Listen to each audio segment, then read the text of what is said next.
বীরভূমের দুবরাজপুরের পর বোমা উদ্ধার হলো লাভপুরে। বীরভূমের লাভপুর থানার হাতিয়া গ্রামের একটি জমি থেকে তাজা বোমা উদ্ধার করল লাভপুর থানার পুলিশ। গোপন সূত্রে খবর পেয়ে পুলিশ মাঠের মধ্যে গিয়ে দুটি ব্যাগ ও একটি বালতি পড়ে থাকতে দেখে। কাছে গিয়ে দেখা যায় তার মধ্যে বোমা রয়েছে। তারপর পুলিশ বোমাগুলিকে ঘিরে রাখে। পুলিশের অনুমান মোট প্রায় 20 পিস বোমা রয়েছে বালতি ও দুটি ব্যাগের মধ্যে। কে বা কারা এবং কি উদ্দেশ্যে এই বোমাগুলি রেখেছিল তার তদন্ত শুরু করেছে লাভপুর থানার পুলিশ। বোমাগুলিকে নিষ্ক্রিয় করার জন্য সিআইডি বোমা স্কোয়াডকে খবর দেওয়া হয়েছে। বীরভূমে এত বোমা আসছে কোথা থেকে, প্রশ্ন রাজনৈতিক মহলে।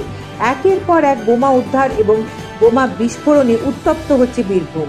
বিধানসভা ভোট যত এগিয়ে আসছে ততই খবরের শিরোনামে উঠে আসছে Birbhum. Bureau report, Bolpur news.